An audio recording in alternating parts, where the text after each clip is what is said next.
Hi, my name is Marisa Denker. I'm co-founder and co-director of Connect the Dots. Connect the Dots is a company based in both Philadelphia and Ireland, and we particularly specialize in stakeholder engagement.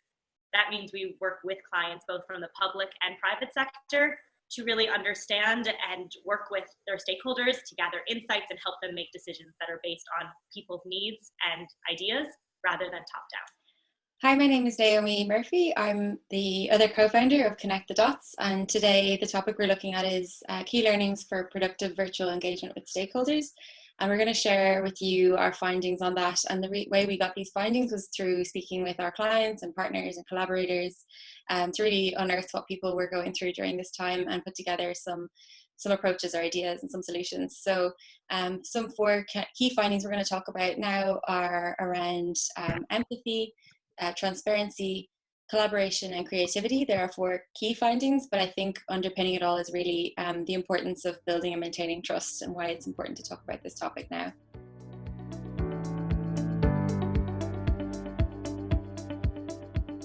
Our first key learning that we'd like to discuss with you today is empathy. Empathy is really about understanding your stakeholders' needs so that you can design solutions based on those needs.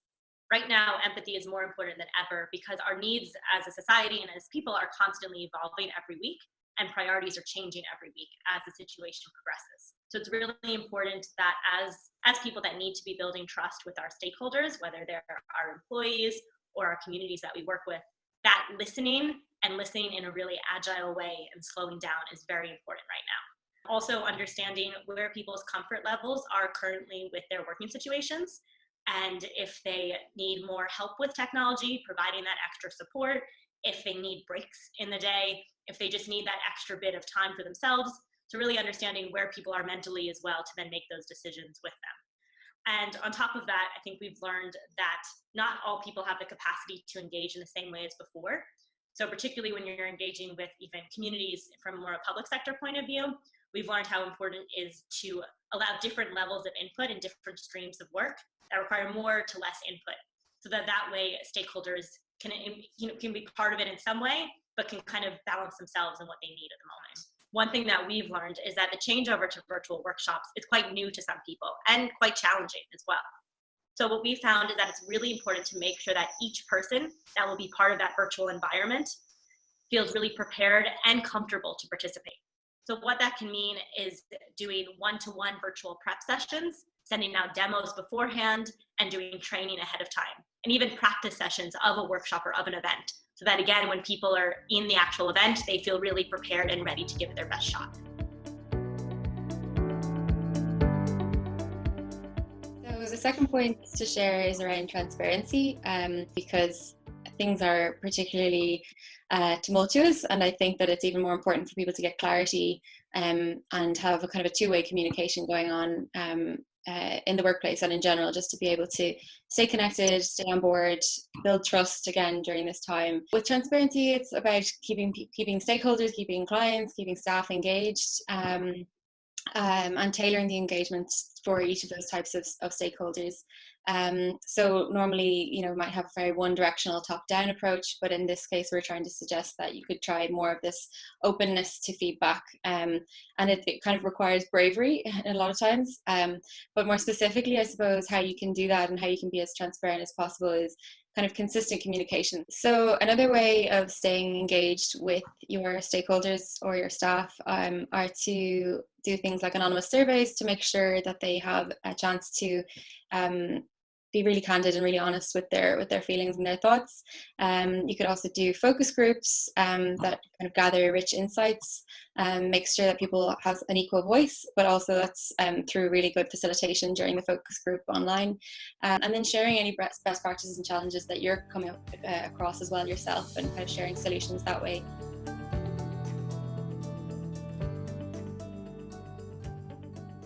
So our third point is about collaboration and how important that is during this time as well. So when we're in this unprecedented time, there's no way that one person can have the answers. So I think it's particularly important to bring together stakeholders, whether that's bringing together your employees or bringing together even stakeholders across sectors to solve these larger challenges that we're experiencing. So one way that we've been doing this is through collaborative workshops, forums, and events and doing that all virtually. So it's been really interesting. We've been testing that out with various clients, communities, and getting experts together to then problem solve together. And what we've learned from those kind of rapid prototyping is how important it is to create this safe space for people to come together. And we've been using Zoom and like breakout rooms to be able to do that. And the breakout rooms are really important specifically because then you still get the smaller, intimate environments where people can feel more able to contribute. Also, that's where facilitation comes in, like Naomi was saying, and having a really clear structure so that people can move from challenge definition all the way to solution building. And some tools that we've liked in addition to Zoom and the breakout rooms are also Mural and Miro and SketchUp, all which allow for collaborative kind of worksheets or even whiteboarding where people can be adding Post-its and really creating that kind of exciting environment that we would usually get in our in-person forums and workshops. So in order to make these virtual gatherings and events really productive and meaningful for everyone involved, what's really important is really trying to translate that in-person engagement and feeling that you get at a real event or an in-person real event to that virtual space. One thing that we do a lot is take a design thinking approach, and we think of the actual like user or attendee going through the event. And we would usually do this in our beginning of in our normal events where people like, okay, they walk into the room, then they are greeted by someone, then they enter this part of the room. You can do that in a virtual setting too. And it's a way to kind of test what parts will work and what parts might need adjustment in this new virtual way. One thing we've been noticing in terms of collaboration is that a really positive element of all this is that there's more of it happening. There's more partnerships going on. There's more people just willing to work together because I think we're all learning that we need each other to better solve these harder problems.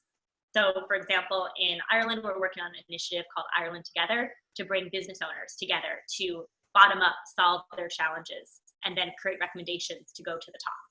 In Philadelphia, we're working with various stakeholders, such as even the Project for Public Spaces that specializes in public spaces and engagement, and working with them to bring experts across Ireland and Australia and the US together to develop solutions around public engagement during this time.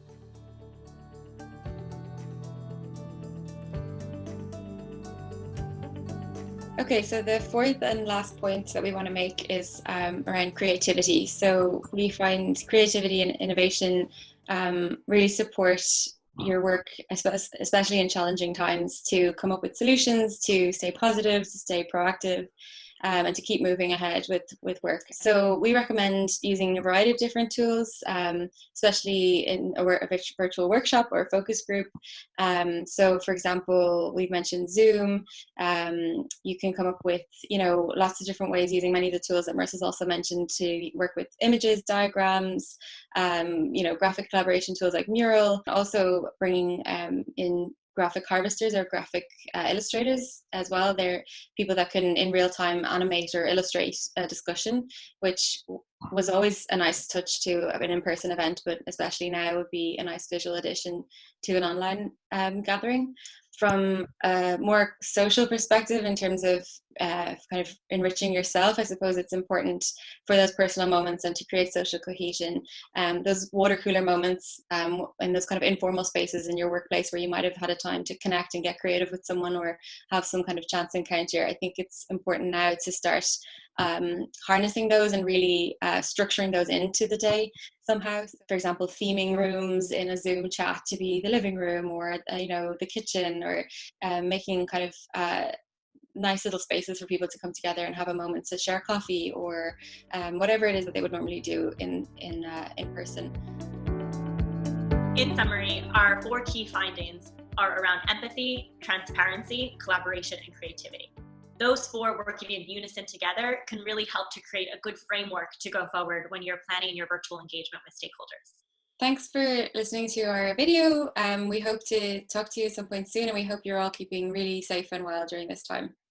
You can find more about what we're thinking and what our learnings are as we continue to prototype and develop and test out solutions for this time at connectthedots.ie, and in the States at connectthedotsinsights.com. Hope to talk to you soon.